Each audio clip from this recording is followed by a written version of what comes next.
Hey, ladies and gentlemen, and welcome to another edition of the Filmmaker Interviews. I'm Gregory Kallenberg from Louisiana Film Prize, and we're here with top 20 filmmaker and also the 2021 Louisiana Film Prize champion. Ladies and gentlemen, please welcome to the virtual stage, my friend and soon to be yours, Mark Bonner. Hey, Mark. Hey, Greg. It's great to see you.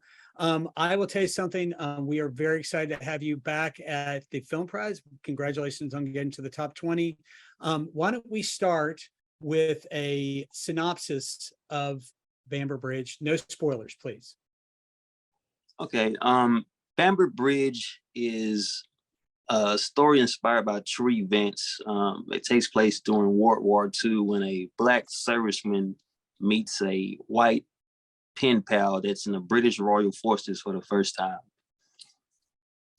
So let's kind of go over what the inspiration of this film is about. And I'll tell you that what is super interesting, it's a period drama, right? And like you said, it's based on a true story. Tell us a bit about what inspired you to do Bamber Bridge. The main thing that inspired me to do Bamber Bridge was I saw when I read about it, just the article that popped up, and I read about the article, and I was like, this isn't in the history books. It isn't not much about it anywhere, about the true event. And I just started digging. It's like nobody really created anything about it or anything. And it was my way to kind of express this history, not only to the world, but also intertwine it with the story that I create around it, so to better express it to everyone that's watching it. So are you a history fan? Again, this is taking what you did last year for Shreveport Sun. This is a World War II period drama. Like, are you interested in that period of history? I've always been intrigued by anything history related, whether it's 15th century history or World War II history, World War I, anything that's new to me to learn. It just like excites me, and I've been hoping that the people who don't know this history, it'll excite them, especially people who love war stories and period pieces. Well, I'm curious, again, doing period drama is not easy, especially you guys did it so well. The production value is so high on this film. Tell me a bit about what that was like putting this production together and kind of the highs and the lows. Oh wow. This was definitely a very challenging production to put together, especially from last year. Was a more contemporary project and future. This going back, I did countless hours of research, from the uniform to even how they spoke, how they walked, the shoes, the mustaches, the hairstyles, everything. Countless hours and hours and hours. I painted the props. Some stuff I just couldn't find at all, and I had to just create it myself, and that took a long time too. Some of the uniforms that's were actually real uniforms that I had to get from overseas and borrowed it, and I was like, this is the real uniform, because I wanted my actors to really feel this is a real uniform, like the British Royal. When you guys see the film, that's the real deal. I'm excited for everybody to see that. It was tough. It was very challenging, even getting the Jeeps to everything. Like, I pretty much found everything myself. As far as the bayou shot, I was driving all around. It's actually close to the same spot that I shot Shreveport Sun. And I just shot it from the other side, and it looks like a completely different location. So, I'm curious about that, what that's like doing a World War II piece in a place like Shreveport. Was it hard to, like you said, you flipped one of the sets so that one of the sets from Shreveport Sun became a backdrop for, I remember the scene you're talking about, but like, was it difficult finding those sets here? Was it something where you really found everything you need right here in Shreveport, Louisiana? The major difficulty was because Shreveport is honestly, I think, a really beautiful place to really, once you find to shoot any type of film.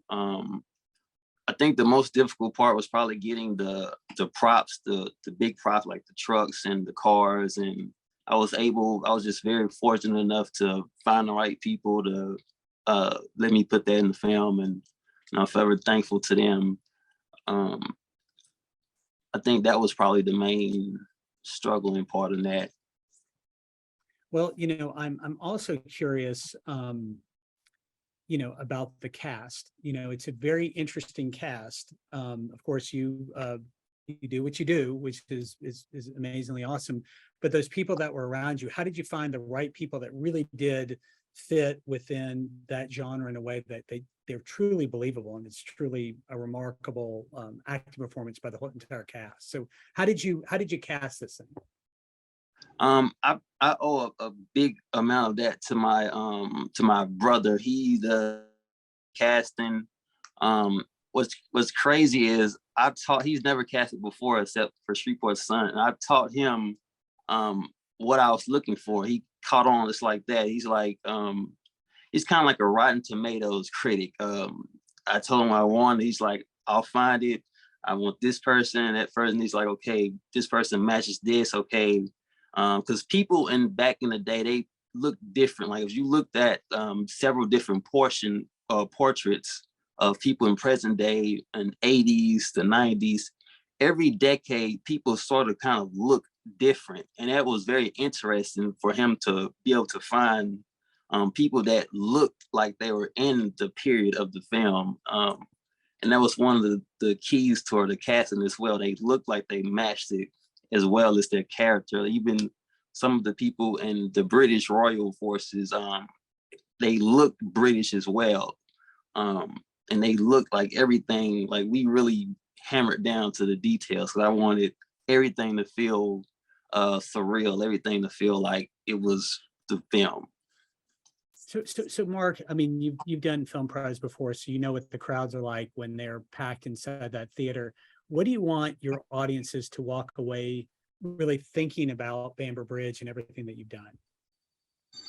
Um, I would say I would want them to take away with not only like from a creative perspective that anything is possible.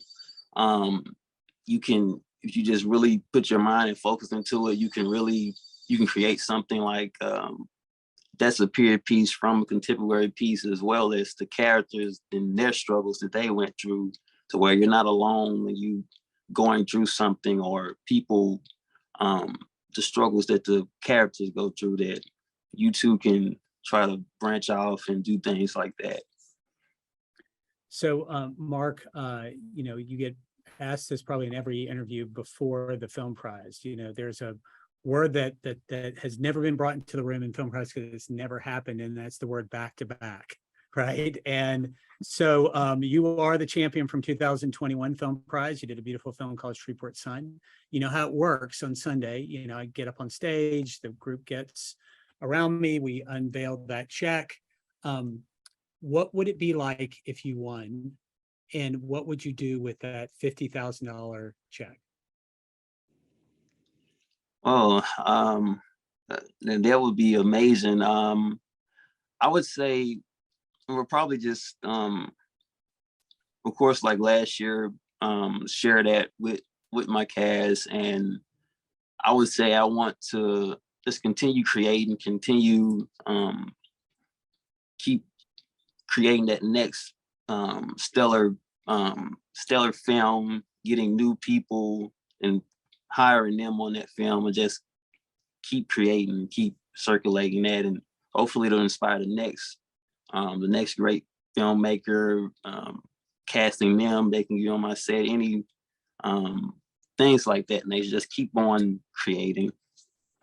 I love that. I love that. So, Mark, I will tell you that I don't ask this question of everyone, because I think that everyone doesn't have sort of some of the background that you have, especially when it comes to film prize. So there are, kids and adults out there, just like you were last year, right, or before last year, that had never done film prize, but they've always wanted to create a film. you're somebody who has become such an inspirational figure out there as far as the independent film scene out there, not only in Shreveport, but beyond. What would you tell a filmmaker watching this that is on the fence or deciding whether or whether not to do a Film Prize film? What would you tell them to encourage them to do it? I would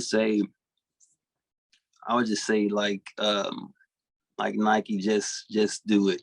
Because if you're on the fence, if you feel that, because I felt that nervous feeling in your stomach, like I don't know if I should do this or do that. Just, hey, listen, coming from me, just do it. Like, if I don't care if it's just you're writing the script, you're in the beginning stages, it's just a script, or you're just making a poster, you're just brainstorming. Just do it. Put it on your wall. Say, hey, I'm gonna do this by this time. And if not, that's okay, because I've started to do it, and they say I will do it.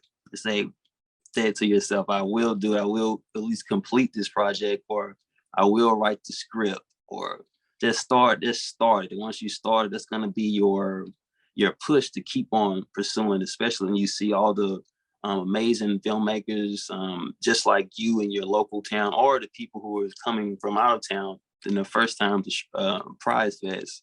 I think it's an amazing experience, and I think they'll keep them motivated. I love that, Mark.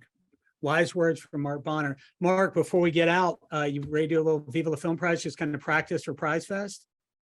Oh yeah, definitely. You ready? We're going to do it on 3. And I swear to God, you don't do it loud and proud enough, I'm going to make you do it again. You ready? Ready to do it right the first time? Okay, I'm ready. Okay, here we go. On 3. Ready?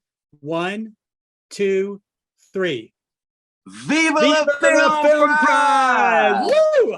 Ladies and gentlemen, that is Mark Bonner, the director of Bamber Bridge. We cannot wait to see your film at Prize Fest 2022 and Louisiana Film Prize. That is October 20th through the 22nd. You can see the films and you can vote and you can help lift Bamber Bridge into the golden light of the prize and maybe make him a winner again. You can get tickets at prizefest.com. Mark Bonner, thank you so much for joining us today and talking about Bamber Bridge. It was my pleasure. Now listen, hey, peace, and may the prize be with you, my friend.